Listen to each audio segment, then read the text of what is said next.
नमस्कार, आप सभी का स्वागत है आपके अपने चैनल सनातन भक्ति संस्कृति पर। इस चैनल के माध्यम से हमारा ये उद्देश्य है आप सभी तक श्री रामचरितमानस हिंदी अर्थ सहित पहुंचाना। यहाँ पर जो भी त्रुटियाँ हों उसके लिए श्री राम जी से और आप सभी से हाथ जोड़कर क्षमा चाहती हूँ। यहाँ दोहा नंबर 112 में है, एही विधि पूछहि प्रेम बस, पुलक गात जलु नैन, कृपा सिंधु फेरहि तिन्हि, कहीं बीनित मृदु बैन, हे रामा कहीं बीनित मृदु बैन। अर्थात इस प्रकार वे यात्री प्रेम वश पुलकित शरीर हो और नेत्रों में प्रेमाश्रुओं का जल भरकर पूछते हैं कि किंतु कृपा के समुद्र श्री रामचंद्र जी कोमल विनय युक्त वचन कहकर उन्हें लौटा देते हैं।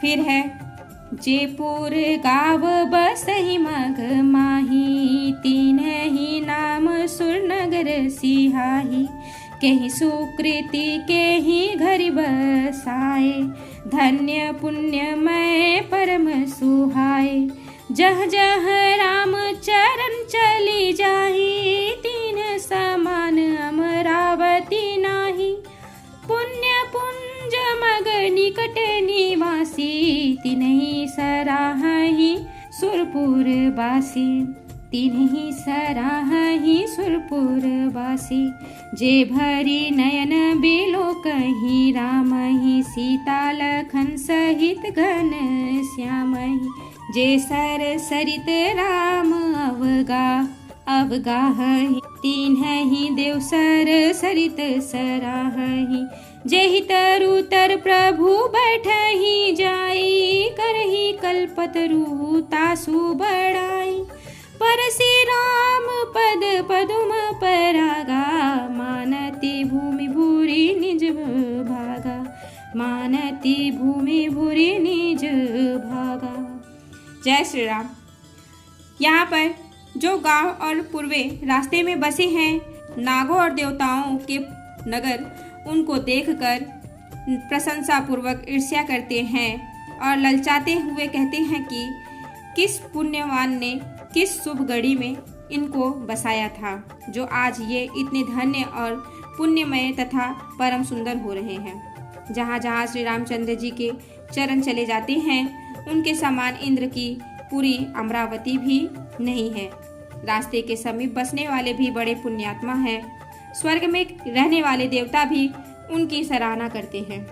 जो नेत्र भरकर सीता जी और लक्ष्मण जी सहित घनश्याम श्री राम जी के दर्शन करते हैं, जिन तालाबों और नदियों में श्री राम जी स्नान कर लेते हैं, देव सरोवर और देव नदियाँ भी उनकी बड़ाई करती हैं।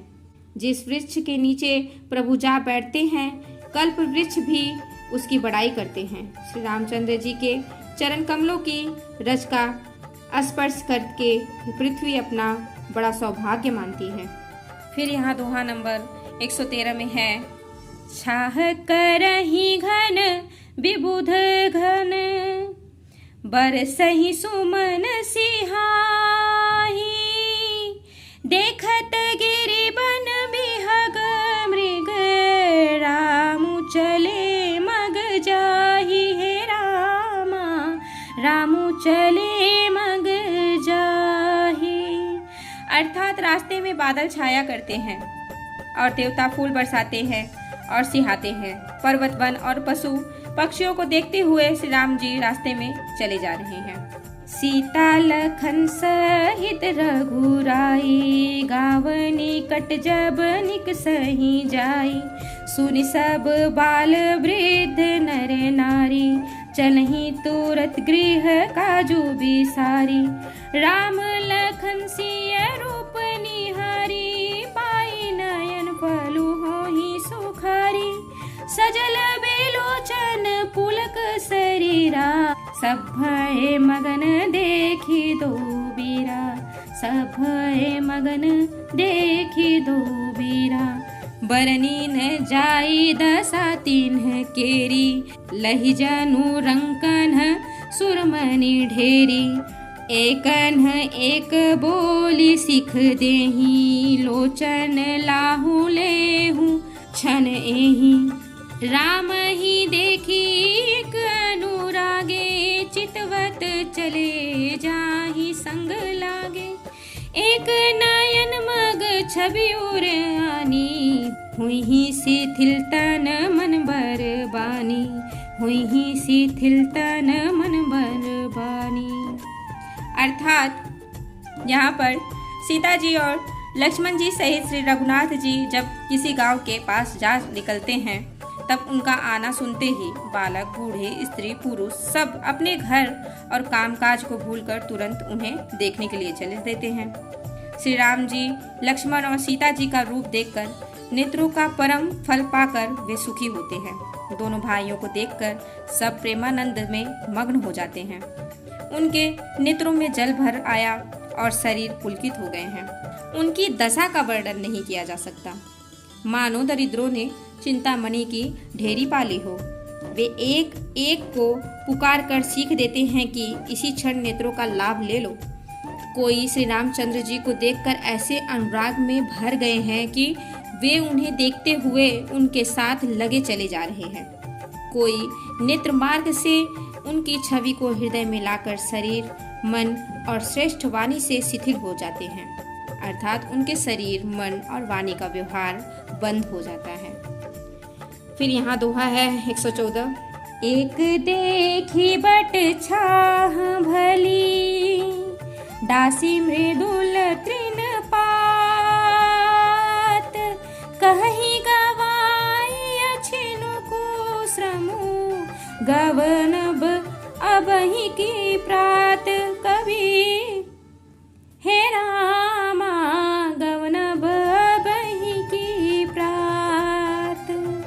अर्थात कोई बड़की सुंदर छाया देखकर वहाँ नरम घास और पत्ते बिछाकर कहते हैं कि क्षण भर यहाँ बैठकर थकावट मिटा लीजिए, फिर चाहे अभी चले जाइएगा, चाहे सवेरे।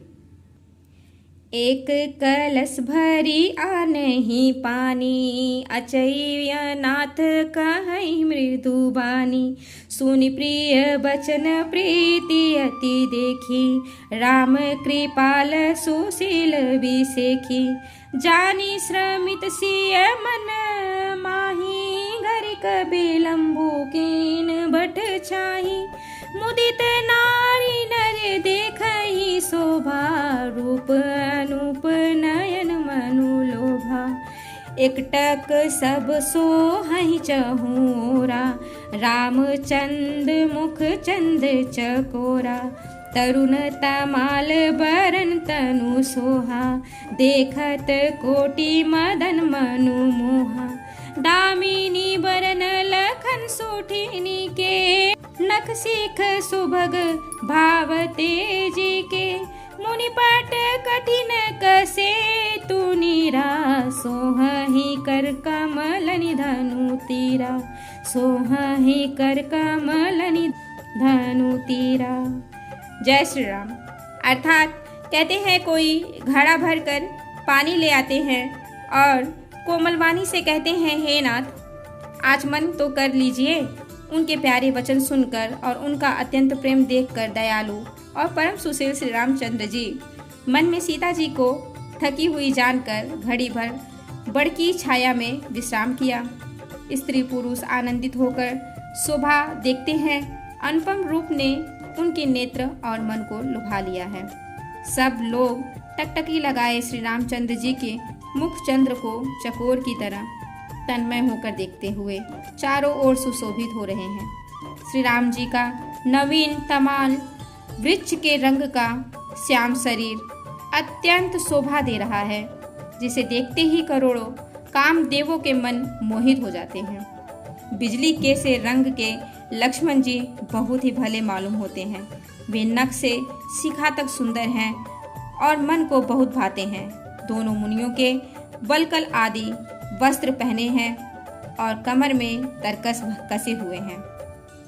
कमल के समान हाथों में धनुष बाण शोभित हो रहे हैं। अब मैं यहीं पे विश्राम लेती हूँ। आप सभी को मेरा नमस्कार। जय श्री राम। हर हर महादेव। बजरंगबली की जय हो। धन्यवाद।